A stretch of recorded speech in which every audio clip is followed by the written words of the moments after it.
Power doesn't rise in chaos, it rises in silence. The camera shutters exploded like distant thunder inside the glass-walled press room of Harper Global Media headquarters, where every seat was filled and every breath felt measured, as if even the air understood something irreversible was about to happen. Evelyn Harper stood at the center podium without adjusting her posture, without checking her notes, without acknowledging the storm of flashing lights aimed at her face. To the outside world, she was a CEO under fire, but to those who knew power, she looked like the calm before it chose its target. At the far end of the room, Michael Reed tightened his grip on his recorder, his eyes locked on her with the confidence of a man who believed he had already won before the first question was even asked. "Ms. Harper," he began, his voice sharp enough to cut through the noise, "are you prepared to take personal responsibility for what your company did under your leadership?" A ripple moved through the crowd, subtle but deliberate, like a shared expectation of collapse. Evelyn did not answer immediately. She looked across the room instead, slowly, deliberately, as if she were not facing journalists, but mapping a system she already understood better than they did. Behind her, the massive screen displayed a frozen image of breaking headlines, all pointing toward a scandal that had spread across financial news networks for 48 hours straight, each article louder than the last, each claim more certain than the truth itself. Michael leaned forward slightly, sensing hesitation, mistaking silence for weakness. "No statement? No denial? Or are you finally admitting there's nothing left to say?" A few reporters shifted in their seats, pens ready, phones lifted higher, waiting for the moment she would break. But Evelyn's expression did not change. Her hands rested lightly on the edge of the podium, steady, unshaken, as if pressure itself had no access to her. When she finally spoke, her voice was quiet enough that the room had to lean in to hear it, and that alone changed the atmosphere. "Before I answer your question," she said, "I want to show you something." A pause. Not hesitation. Control. She turned slightly and gestured toward the technician at the side of the room. The screen behind her flickered once, then shifted from headlines to a simple timeline of data points, dates, communications, and financial transfers arranged with clinical precision. A low murmur passed through the room as reporters tried to process what they were seeing, but Michael's expression tightened instead of softened. "Is this your defense?" he asked quickly. "A slideshow?" Evelyn did not look at him. "No," she said calmly. "It's context." The word landed heavier than expected. The timeline expanded, revealing patterns that had not been publicly connected before, showing not chaos but sequence, not accident but design. The room began to quiet in a way that was not commanded but forced, as attention shifted away from accusation and toward understanding. Michael glanced sideways at another reporter, then back at the screen, his confidence thinning at the edges. "You can arrange data however you want," he said, but his voice no longer carried the same certainty. Evelyn finally turned her gaze toward him, and when she did, it was not sharp or defensive, but measured, as if she were acknowledging a variable she had already accounted for. "That's true," she said, "which is why I didn't arrange it." A second flicker crossed the screen. This time, internal metadata appeared, traceable sources, timestamps, and verified digital signatures that linked the leak not outward, but inward. A subtle shift moved through the room again, heavier this time. The narrative had begun to bend. Michael's jaw tightened. For the first time, he looked not like a man asking questions, but like one trying to find ground that was no longer stable. Evelyn stepped slightly away from the podium, not in retreat, but in release, as if the formal structure of authority was no longer necessary for what came next. "You came here expecting an explanation," she said, her tone unchanged. "But what you're looking at is a mirror." The room fell into a deeper silence, the kind that does not wait for interruption, because interruption no longer feels possible. And in that silence, the balance of the room began to shift, not loudly, not suddenly, but completely. The silence inside the press room did not end. It simply changed shape, becoming heavier as every reporter realized the story they had arrived to confirm was no longer stable in their hands. Evelyn Harper stood exactly where she had been, but something in the room had shifted around her presence, as if the air itself had recalculated its assumptions.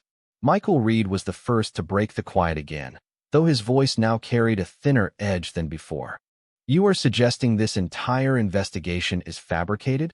He asked, carefully choosing each word as if precision could restore control. Evelyn did not respond immediately. Her eyes remained on the screen, where the data still unfolded in calm, undeniable structure. Each line of evidence aligned with a logic that did not require persuasion, only attention. Then she spoke, and her voice carried the same steady tone as before, neither defensive nor emotional, only absolute in its restraint. I am not suggesting anything, she said. I am showing you what was already true before anyone decided what to call it. A faint shift moved through the room again, not disbelief, but reconsideration. A few reporters lowered their pens slightly, uncertain whether they were still witnessing a confrontation or something closer to a correction. Michael took a step forward. If what you are saying is accurate, then why did your own internal systems allow it to reach this point? The question was sharper, more grounded, attempting to reclaim authority through logic. For the first time, Evelyn turned fully toward him. There was no anger in her expression, no irritation, only a quiet focus that made it clear she had already asked herself the same question long before anyone else had. Because systems do not fail all at once, she replied. They fail in alignment. A pause followed, long enough for the word to settle. Alignment, not collapse, not accident. Something structured, something human. The screen behind her shifted again, now revealing communication threads, anonymized but traceable, showing patterns of coordination across multiple departments that did not match public statements. The room leaned in without realizing it. Evelyn stepped slightly to the side of the podium, no longer anchored to it, as if she no longer needed the symbol of position to hold the room's attention. You came here looking for a single point of failure, she continued, because that is easier to report. But what you are seeing is a chain of decisions made across time, each one small enough to be ignored in isolation. Michael's expression tightened as he glanced back at the screen, scanning faster now, searching for contradiction. And you are saying none of this was visible to you until now? He asked. Evelyn paused, and for the first time there was something almost human in the silence she gave him, not hesitation, but weight. I am saying, she replied, that visibility and acknowledgement are not the same thing. That sentence changed the room more than anything before it. A few reporters exchanged glances, no longer certain which side of the story they were supposed to be standing on.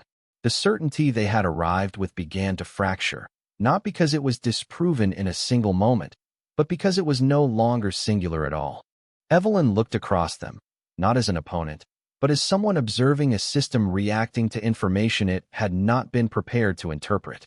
Every organization believes it understands itself, she said quietly, until it is forced to read what it has been writing all along. Michael opened his mouth, then closed it again, the rhythm of confrontation no longer matching the situation he was in. The confidence that had carried him into the room had not disappeared, but it had lost its foundation. Evelyn returned her gaze to the center of the room. You asked for responsibility, she said. So now you are seeing it distributed. The final word lingered in the air, heavier than expected. Distributed, not placed, not assigned. Spread across a structure too large to reduce to a single face or a single headline. And in that moment, the room stopped feeling like a trial and began feeling like a map being redrawn in real time, with everyone still inside it. The room no longer felt like a place built for answers, but a place forced to confront what answers actually cost. Evelyn Harper remained still at the center, yet everything around her had begun to move in slower, more uncertain rhythms, as if each person inside the press room was recalculating their understanding of control in real time. Michael Reed stood with his attention fixed on the screen, but his confidence had shifted into something more careful, less absolute. You are framing this as if no one is accountable, he said, though his tone no longer carried the same sharpness it had at the beginning. Evelyn's gaze did not leave the data display. I am framing this as it exists, she replied calmly. Accountability requires precision, not assumption. A quiet tension spread through the journalists as they processed the difference between those two words. Assumption, precision. One belonged to narrative, the other to structure. The screen updated again, revealing additional layers of communication logs and authorization paths, each one small on its own, but together forming a system that no single decision point could fully represent. Evelyn stepped slightly forward, reclaiming the center of the room without urgency, as if the space itself had gradually adjusted to her presence rather than the other way around. Every decision in this chain was approved through standard procedure, she continued, which means nothing about it appeared abnormal when it happened. A reporter from the second row raised a hand hesitantly. Are you saying your company procedures are the problem? Evelyn turned toward the voice. There was no resistance in her expression, only clarity. I am saying procedures are only as reliable as the assumptions they are built on. The sentence settled into the room without resistance, but it changed the posture of several people. Pens paused. Cameras steadied. Even breathing seemed to slow. Michael glanced briefly at his notes, then back up. If everything you are showing is accurate, then why was it not addressed internally before reaching this point? He asked. The question was less aggressive now, more investigative, but still holding on to the idea that a single corrective moment should have existed somewhere in the system. Evelyn nodded slightly, as if acknowledging the logic behind the question. Because most systems are not designed to interrupt themselves, she said. They are designed to continue. A subtle silence followed, one that felt less like absence and more like absorption. The reporters were no longer reacting as a group, but as individuals attempting to align what they were hearing with what they had believed before entering the room. Evelyn allowed the silence to remain for a moment longer before continuing. When you look at this situation as a failure, you assume there was a point where someone should have stopped it, she said. But what you are seeing is what happens when no single point exists that feels large enough to justify stopping everything else. The screen shifted again, this time highlighting a sequence of internal approvals that appeared routine, even ordinary, each step rational in isolation. Michael exhaled slowly, his earlier certainty now replaced by something more measured. So who benefits from this structure continuing? He asked, and this time the question was no longer aimed at accusation, but at understanding. Evelyn finally turned fully toward the room again. Her voice remained steady, but there was a quiet weight behind it now, the kind that comes not from emotion, but from recognition. That is the question you should have started with, she said. The words landed without force, but they carried direction. And for the first time since the press conference began, the room was no longer trying to decide whether she was guilty or innocent. It was trying to understand how many invisible agreements had already been accepted long before any question was ever asked. The question lingered in the air longer than the words themselves, as if the room had finally shifted from asking what happened to asking why it was allowed to happen at all. Evelyn Harper did not answer immediately. Instead, she studied the faces in front of her, not as a crowd of journalists, but as individual observers now forced into a shared realization that the structure they trusted had its own hidden incentives. Michael Reed lowered his notes slightly, no longer holding them like weapons, but like evidence that no longer felt complete. The silence stretched until it became uncomfortable enough that someone in the back adjusted their seat, the small sound echoing louder than expected. Evelyn finally spoke, her voice still controlled, but now carrying a deeper weight, as if each word had been refined through restraint rather than emotion. When a system continues without interruption, she said, it does not mean it is correct. It means it is stable. A few heads tilted slightly, absorbing the distinction. Stability was not innocence. It was continuity. The screen behind her updated again, now showing a broader network of external interactions, partnerships, and intermediary channels that extended beyond the company itself. The structure was no longer just internal. It was interconnected. Michael stepped forward slightly, regaining just enough confidence to continue. Are you saying external partners were involved in shaping this outcome? He asked. Evelyn nodded once. I am saying that no system operates in isolation when incentives are shared. The phrase landed heavily, and for the first time, several reporters stopped typing entirely, choosing instead to watch and listen without interruption. A woman near the front raised her voice cautiously. Then who initiates accountability in a structure like that? She asked. Evelyn turned toward her, and her expression softened just slightly, not with emotion, but with recognition of the difficulty of the question. Accountability does not begin with initiation, she said. It begins with recognition. The word recognition echoed through the room differently for each listener. For some, it meant awareness. For others, it meant admission. Michael glanced at the screen again, now showing overlapping timelines that suggested multiple entry points for the same chain of events, each one reinforcing the other. This suggests, he said slowly, that responsibility is distributed across too many layers to isolate. Evelyn did not correct him. Instead, she responded with calm precision. It suggests that isolation is the wrong framework to begin with. The room grew quieter again, not from tension, but from absorption.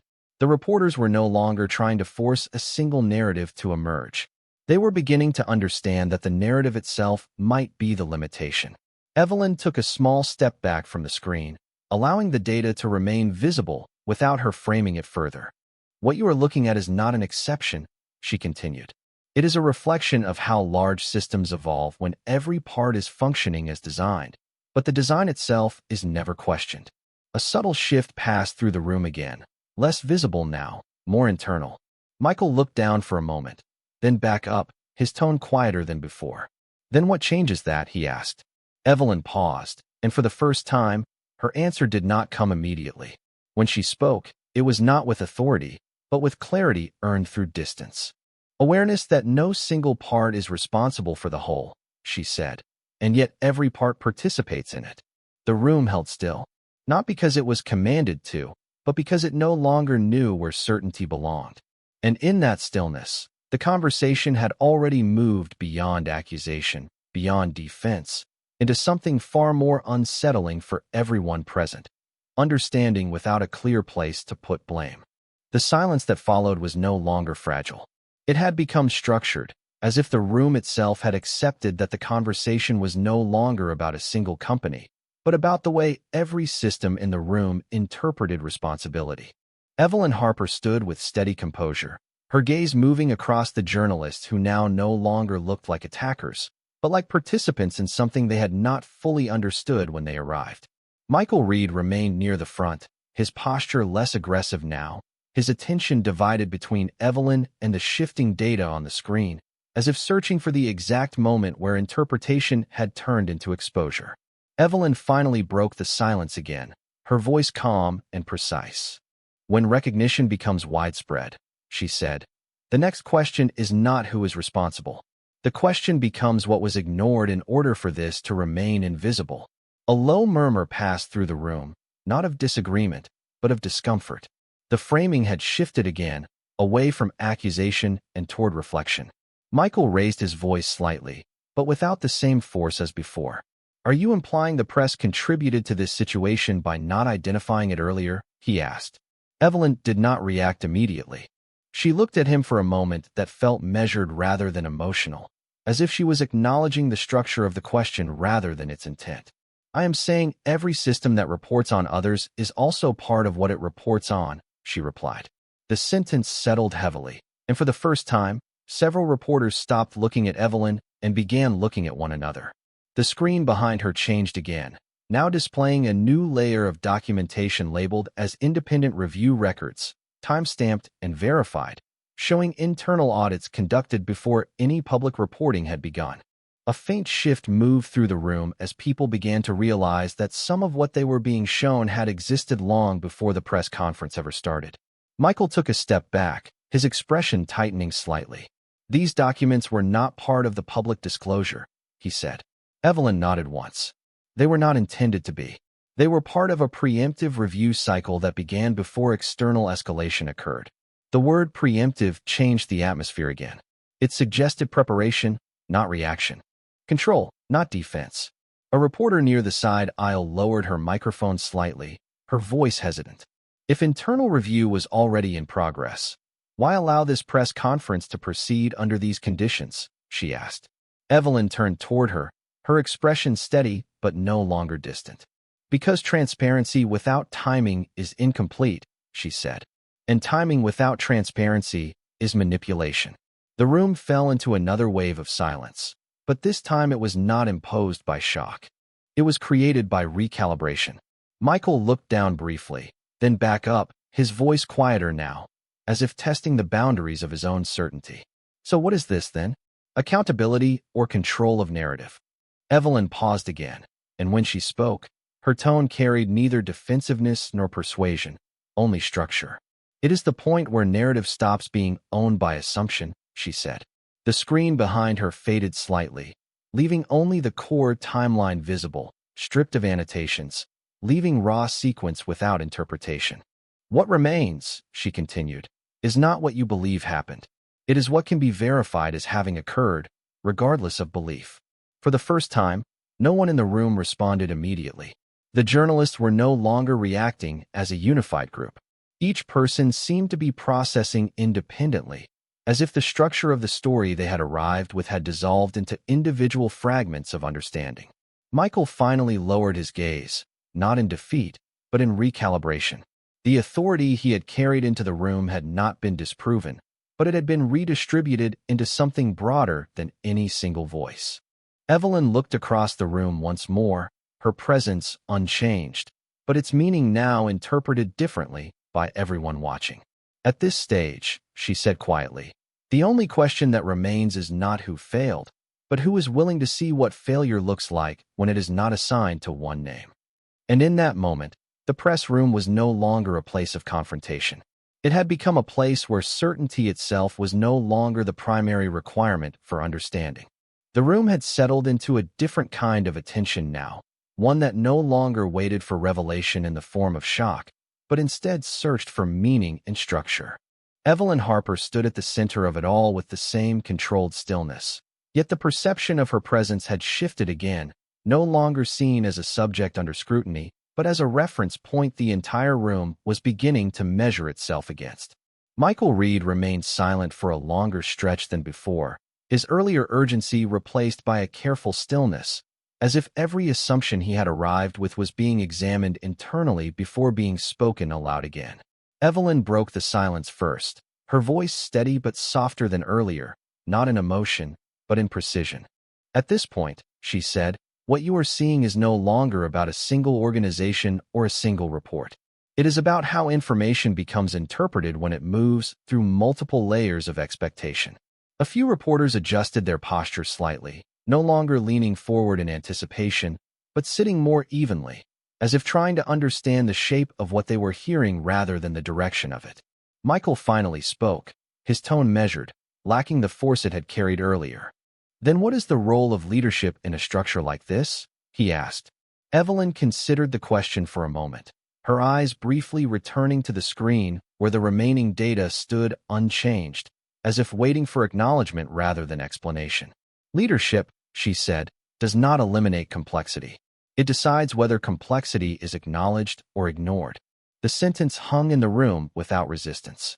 It did not provoke reaction, but reflection. The screen behind her transitioned again, now displaying a condensed sequence of internal decision points, stripped of commentary, showing only timing and authorization flow. The simplicity of it made the structure more difficult to dismiss. There was no spectacle, only sequence. A reporter near the middle row raised a cautious question. Are you suggesting that what we are looking at is normal across industries? She asked. Evelyn did not answer immediately, and when she did, her tone remained unchanged. I am suggesting that normalization is often what makes patterns invisible, she said. Michael looked back at the screen, then at Evelyn, his expression no longer confrontational but uncertain in a different way, as if he was trying to locate where interpretation should now be anchored. If that is the case, he said slowly, then public understanding itself becomes part of the system. Evelyn nodded once. Public understanding is always part of the system, she replied. The words did not carry accusation. They carried alignment. A quiet shift moved through the room again, not as tension, but as awareness. Several reporters lowered their devices slightly, no longer attempting to capture sound alone, but instead trying to process structure. Evelyn stepped slightly away from the podium, allowing the space between her and the screen to become visible again, as if separating identity from information. The challenge you are all experiencing right now, she continued, is not about what is true or false. It is about how difficult it becomes to assign singular meaning to distributed outcomes. Michael exhaled slowly, then spoke with a tone that was no longer investigative, but reflective. So there is no single conclusion? He asked. Evelyn paused, then responded with careful clarity. There is only the point at which interpretation stops being useful without context. The room remained still, but the stillness was no longer heavy. It was organized. The journalists were no longer responding as a collective force, but as individuals recalibrating their internal frameworks. Evelyn looked across them once more, her presence unchanged, but its interpretation no longer uniform. "What you take from this," she said quietly, "will depend on what you were expecting before you arrived." And in that final observation, the press room no longer felt like a place where a story was being uncovered. It felt like a place where understanding itself was being redistributed, slowly, and without resistance. The press room no longer felt like it was holding a breaking story. It felt like it was holding a resolution that had not yet been understood by everyone inside it. Evelyn Harper stood at the center without movement, her presence steady in a way that no longer invited challenge, but reflection. The journalists who had arrived expecting confrontation now sat in a silence that felt more like recalibration than reaction. Michael Reed remained at the front, but his posture had changed completely from when he first spoke. The certainty that had once shaped his questions had been replaced with something slower, more careful, as if each thought now required internal verification before becoming speech. Evelyn's voice broke the silence again, calm and deliberate. "What you are experiencing right now is not confusion," she said. "It is adjustment." The words settled into the room without resistance. Adjustment implied process, not failure. Movement, not collapse. A reporter near the back finally spoke, her tone no longer sharp, but uncertain. "Then what happens after adjustment?" she asked. Evelyn turned slightly toward her, acknowledging the question with measured attention. "After adjustment," she said, "comes clarity, but not always agreement." A faint shift moved through the room as that distinction registered. Clarity did not guarantee alignment. The screen behind her changed once more, now displaying a final consolidated structure of the information that had been presented throughout the press conference. It was no longer fragmented or layered. It was simplified into a single flow of cause, action, and verification. The absence of commentary made it more difficult to dispute. Michael looked at it for a long moment, then spoke quietly. "So this entire press conference was not about defending anything," he said. Evelyn did not correct him. Instead, she answered with precision. "It was about allowing visibility to replace assumption." The phrase lingered longer than expected. Several reporters lowered their devices completely now, no longer recording, but observing. The urgency that had filled the room at the beginning had dissolved into something more contemplative, as if the structure of their own role in the moment was being reconsidered in real time. Michael exhaled slowly, then looked directly at Evelyn. "If visibility changes interpretation this much," he said, "how do you control what interpretation becomes after this?" Evelyn paused for the first time in a way that felt less like calculation and more like acknowledgement of depth. When she spoke, her voice remained steady, but softer in tone. "Interpretation is never controlled," she said. "It is influenced by what remains unchallenged." The room absorbed that without interruption. Outside the glass walls, the city continued in motion, unaware of the recalibration taking place inside. Inside, however, every person present seemed to recognize that something had already changed, even if no single statement had declared it. Evelyn stepped slightly away from the podium, no longer positioned as the center of focus, but still holding the natural gravity of attention. "When you leave this room," she continued, "you will carry different conclusions. Not because the information will change, but because the context you assign to it will not be identical." A long silence followed. It was no longer a silence of pressure or confrontation, but one of recognition that multiple truths could now exist without immediate contradiction. Michael finally nodded once, slowly, not in agreement, but in understanding of complexity that no longer required resolution. Evelyn looked across the room one final time, her expression unchanged, but the perception of her presence now fundamentally different from when she had begun speaking. "What matters next," she said quietly, "is not what you report, but what you choose to connect when you do."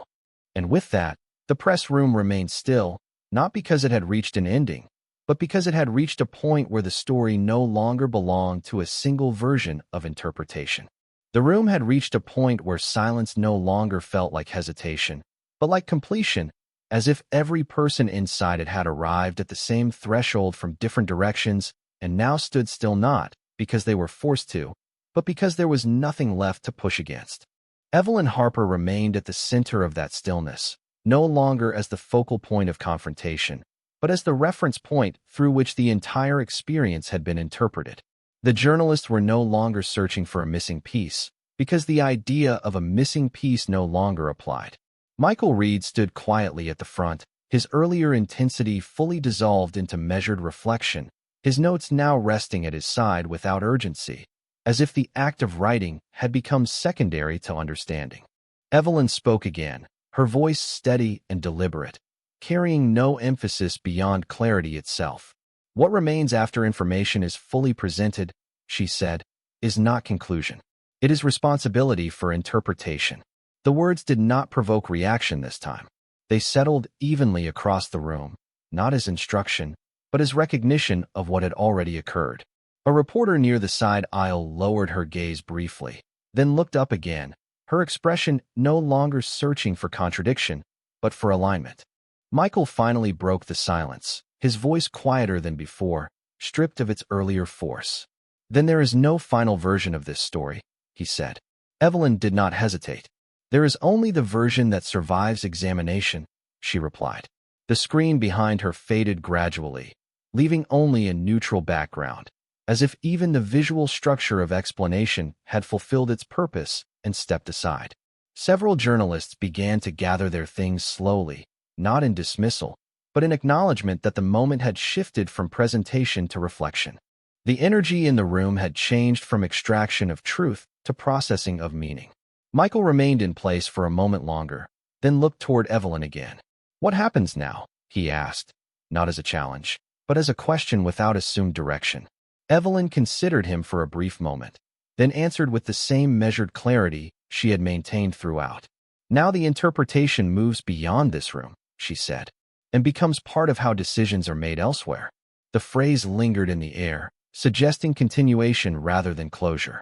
The reporters began to move more noticeably now, but still without urgency, as if leaving required a different kind of transition than arriving had. Conversations started in low tones, fragmented and careful, not yet forming conclusions, but testing the boundaries of what had just been understood. Michael finally nodded once, slowly, as if acknowledging not agreement, but the permanence of complexity. Evelyn stepped slightly back from the center position, no longer occupying the symbolic focus of the space, though her presence still defined its atmosphere. "Every system," she added quietly, "is defined not by what it contains, but by what it allows to be seen without distortion." And as the last of the attention in the room began to disperse into individual movements, the press conference did not feel like it had ended. It felt like it had transitioned into something that would continue outside of it, without requiring further announcement.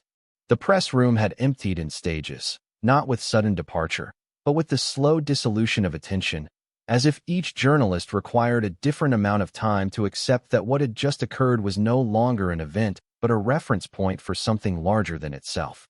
The cameras had been powered down, the microphones lowered, and the screens cleared, yet the atmosphere remained suspended in a way that suggested the room had not truly returned to normal, but had instead been redefined by what it had just witnessed.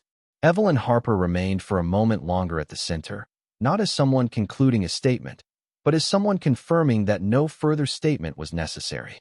Michael Reed stood near the front row, no longer holding the posture of inquiry, but of reflection that had not yet settled into conclusion. Around him, the last of the reporters gathered their materials in silence, exchanging brief glances that carried more uncertainty than resolution. Evelyn finally spoke once more, her voice calm and measured, not directed at the room as a whole, but as if addressing the remaining space between understanding and interpretation. "What you have seen today," she said, "will not remain unchanged when it is repeated." The sentence did not provoke response, but it marked a transition. Michael looked toward her, then toward the now blank screen behind the podium. "Then what should remain unchanged?" he asked quietly. Evelyn paused, considering the question not as challenge, but as continuation. "Only what is verified," she said. The simplicity of the answer contrasted with everything that had unfolded before it.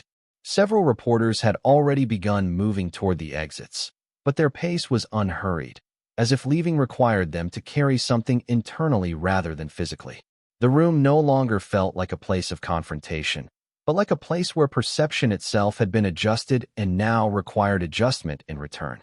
Michael remained still for a moment longer, then finally closed his notebook, not with finality, but with acknowledgement that what he had recorded would no longer function as isolated statements.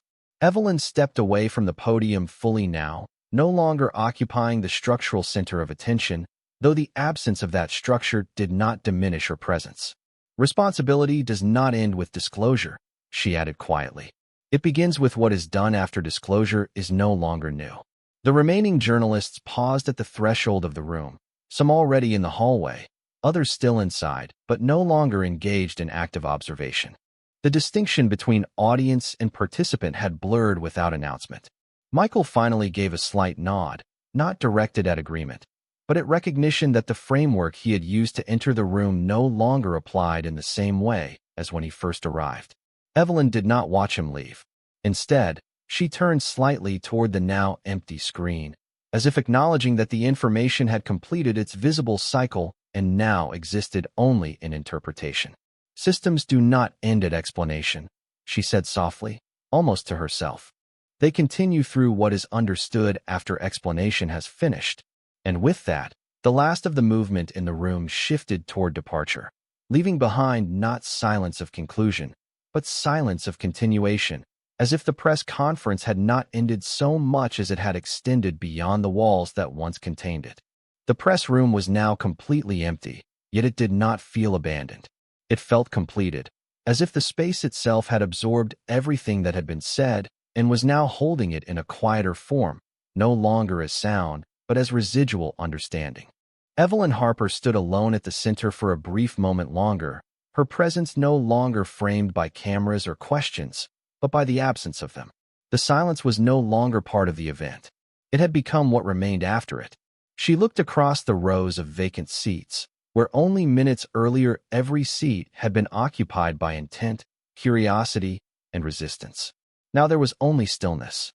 Michael Reed lingered near the exit, no longer as a reporter processing information, but as someone measuring the distance between what he thought he knew and what had just been revealed.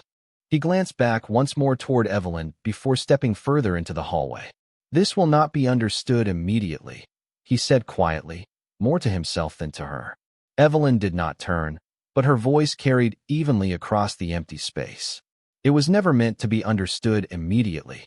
The words settled without echo, as if the room had absorbed even sound's reflection. Michael paused, then continued toward the exit, his footsteps fading into the corridor beyond the glass doors. Inside the room, Evelyn remained still for a few seconds longer, her gaze resting on the now inactive screen behind the podium. The data that had once filled it was gone, but its presence lingered in the structure of thought it had left behind. She finally stepped away from the podium, not as departure, but as completion. The room no longer required her position to define its meaning. Outside the press room, the hallway was already returning to its normal rhythm. Staff members moved with routine efficiency, unaware that the space behind the glass had just undergone a transformation that would not be visible in any immediate report. Michael stood for a moment in the corridor, looking at the closed doors. His recorder was still in his hand, but he did not play it back. Not yet. There was a difference between recording and understanding, and for the first time, that difference felt significant. He exhaled slowly, then walked forward, blending into the movement of people who had not been inside the room. Inside, Evelyn remained for a final glance across the now empty environment. "What leaves a room," she said quietly, "is not what was said. It is what changes in how what was said is carried forward." She turned then, moving toward the exit with calm precision, her steps unhurried, not because there was no urgency, but because urgency no longer defined the moment. The door closed behind her without sound that mattered, and in that closure, the press conference did not feel finished. It felt redistributed, as if its impact had left the physical space entirely and entered something less visible, where interpretation would continue without witnesses, and where the meaning of everything spoken would no longer belong to the room that once contained it. The hallway outside the press room had returned to its normal rhythm, but something within its atmosphere had subtly changed, as if the passage of people through it no longer carried the same weight of certainty it had before. Evelyn Harper walked through it without interruption, her steps even and unhurried, no longer defined by the presence of an audience or the structure of a public statement. Behind her, the glass doors of the press room remained closed, yet the absence of activity inside did not feel like emptiness. It felt like containment, as if everything that had occurred within had not ended, but had simply shifted into a different form of existence. Michael Reed stood several feet away near the end of the corridor, his posture relaxed now, but not fully released from thought. He watched Evelyn approach without speaking immediately, as if choosing his words required more care than the questions he had asked earlier. When she reached his position, there was a brief silence between them that no longer carried tension, but reflection. "I did not expect it to feel like this," Michael said finally. Evelyn slowed her pace, but did not stop. "Most things do not feel like what people expect when they are observed directly," she replied. The answer was not dismissive. It was observational. They walked together for a short distance, their footsteps blending into the ambient sound of the building. Michael glanced ahead, then back toward the sealed doors of the press room. "There will be interpretations forming already," he said. Evelyn nodded slightly. "There always are." The simplicity of her response suggested familiarity, not concern. Michael continued, his tone quieter now. "Some of them will not match what actually happened inside that room." Evelyn finally turned her gaze toward him. "What happened inside that room," she said, "is not something that belongs to a single interpretation anymore." They reached the main lobby, where the brightness of the space contrasted with the enclosed stillness they had just left. People moved through it in routine patterns, unaware of the shift that had occurred only a few floors above. Michael slowed to a stop near the edge of the lobby, as if transitioning out of one context into another required acknowledgement. "Do you think that changes anything?" he asked. Evelyn paused, her expression unchanged, her voice steady. "It changes what cannot remain unexamined," she said.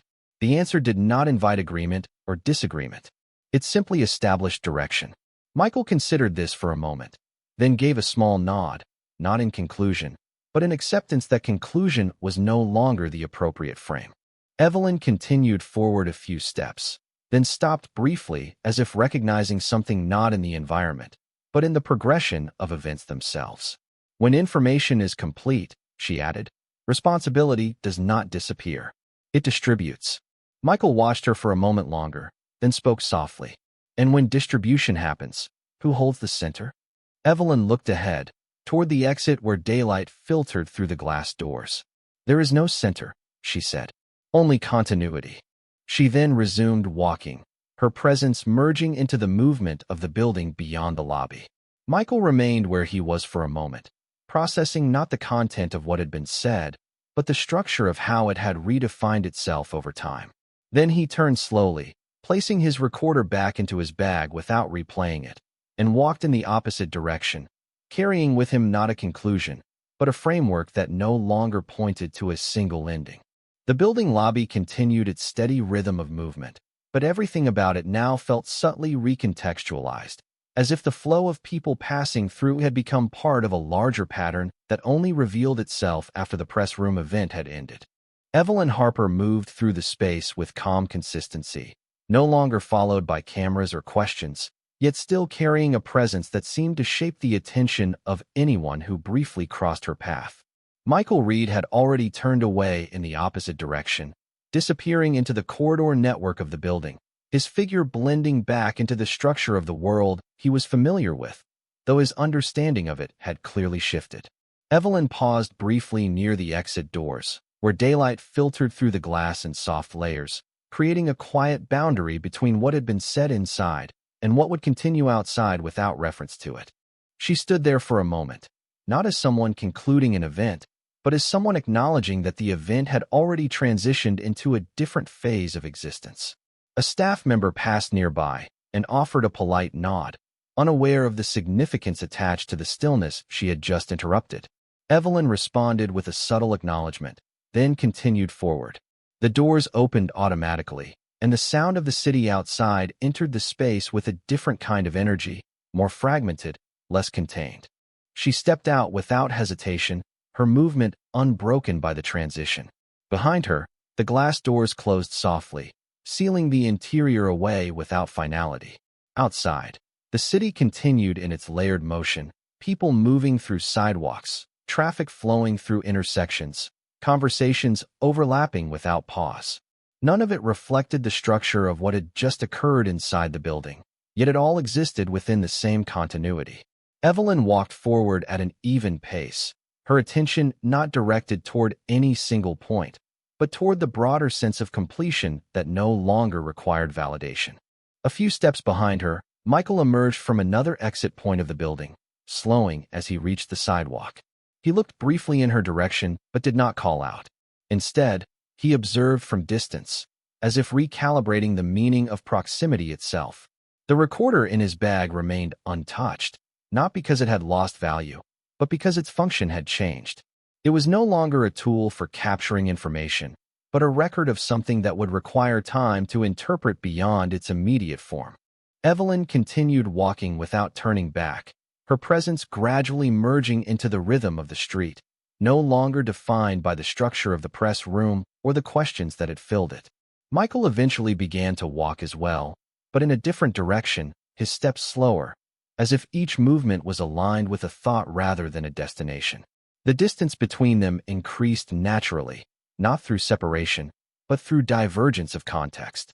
The press conference itself, though no longer physically present, remained active in a different sense, not as an event, but as a reference point that would continue to influence interpretation beyond its immediate timeline.